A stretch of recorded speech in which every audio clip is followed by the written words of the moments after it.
El 11 de abril de 2025, Carolina del Sur llevó a cabo uno de los métodos de ejecución más raros que aún son legales en Estados Unidos.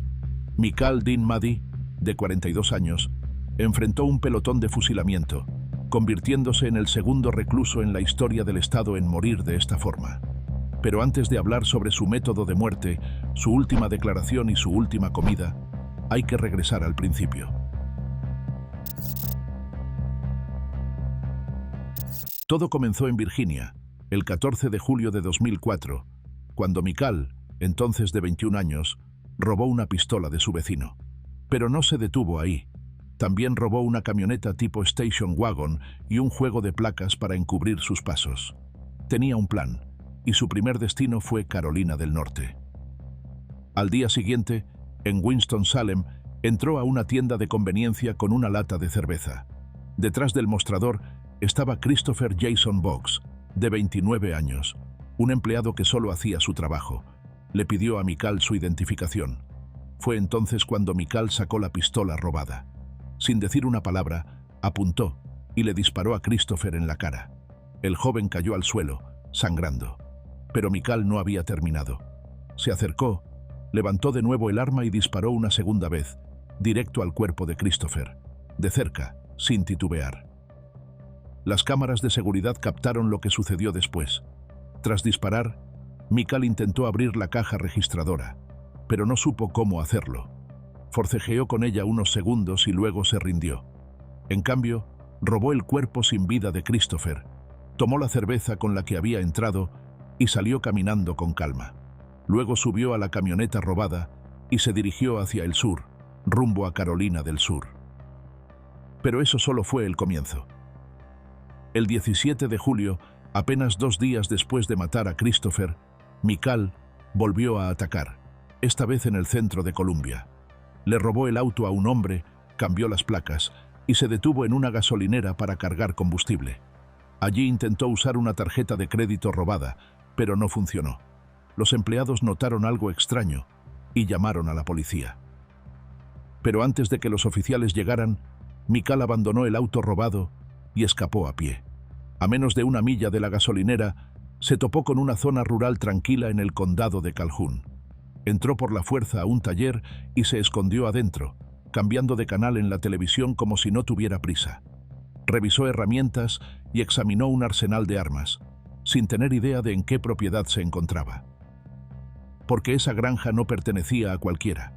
Era de James Edward Myers, un capitán de policía de 56 años. Ese día, James estaba con su esposa y sus 5 hijos, celebrando cumpleaños, rodeado de pastel, risas y cariño, sin imaginar el horror que lo esperaba en casa. Cuando James regresó, Miqal lo emboscó, tomó un rifle calibre .22 del taller y disparó. 9 balas. 3 impactaron la cabeza de James. Una le atravesó el corazón. No hubo oportunidad de defenderse, ni tiempo para pedir ayuda. Luego, Miqal roció su cuerpo con diésel y lo incendió. Robó la camioneta oficial del capitán, su escopeta y su rifle de servicio, y se marchó como si nada hubiera pasado.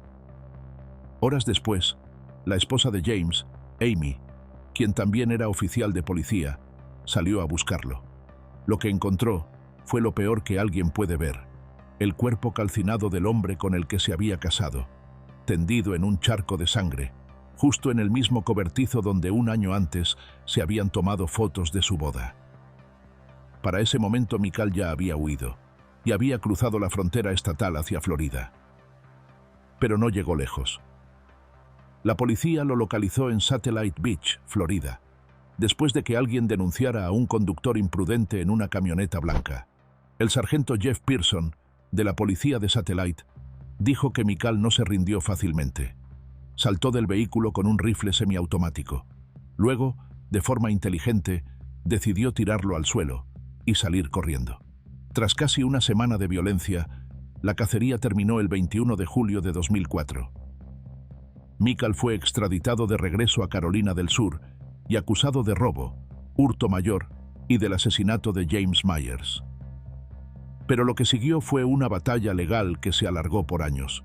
Los fiscales exigieron la pena de muerte, señalando el extenso historial criminal de Miqal su falta de remordimiento y la brutalidad de sus actos.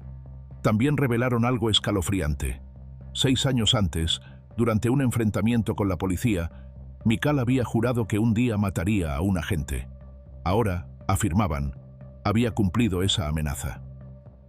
Los abogados de Mikal argumentaron a favor de cadena perpetua. Dijeron que había tenido una infancia traumática, abandonado por su madre, descuidado por su padre, pasando de un hogar a otro. Dijeron que había sido internado por conductas suicidas cuando era niño, que creció enojado, roto y sin atención, y que pasó la mayor parte de su niñez en centros juveniles. Pero el jurado no se conmovió. Días después, Mikal se declaró culpable. El 8 de diciembre de 2006, el juez lo sentenció a muerte. Mikal tenía apenas 23 años en ese momento. Más adelante, también fue acusado en Carolina del Norte por el asesinato de Christopher Box, por el cual recibió cadena perpetua sin posibilidad de libertad condicional. Luego vinieron las apelaciones. Presentó una tras otra, alegando que sus abogados lo habían fallado, que existían nuevas pruebas, o que la pena de muerte constituía un castigo cruel e inusual, pero todas fueron rechazadas. Y si crees que la historia termina ahí, no es así, porque en 2009, mientras estaba en el corredor de la muerte, Mikal se involucró en otro acto violento, esta vez junto a otro condenado, Quincy Allen. Juntos idearon un plan para matar a un oficial penitenciario. Atrajeron al guardia con una petición simple: ¿podemos ir a la cancha de baloncesto? Pero una vez fuera, lo emboscaron, apuñalándolo repetidamente. El oficial sobrevivió, pero las cicatrices no desaparecieron. El ataque le costó su empleo, su sentido de seguridad y su paz mental. En cuanto a Mikal, perdió todos sus privilegios dentro de la prisión, pero su sentencia de muerte permaneció intacta. Permaneció justo donde estaba, en el corredor de la muerte. Luego, durante más de una década, todo se detuvo. Carolina del Sur no podía obtener las drogas necesarias para la inyección letal. Las ejecuciones cesaron. El Estado respondió cambiando sus leyes, reinstaurando la silla eléctrica e introduciendo una tercera opción: el pelotón de fusilamiento. Para 2023, los tribunales ya habían despejado el camino. Las apelaciones de Mikal habían terminado y su nombre estaba en la lista. El 14 de marzo de 2025 se firmó su orden de ejecución. Tenía hasta el 28 de marzo para elegir entre 3 opciones: inyección letal, electrocución o pelotón de fusilamiento. Si no elegía, el Estado lo haría por él. Finalmente, eligió el pelotón de fusilamiento, igual que Brad Keith Sigmund el 7 de marzo de 2025.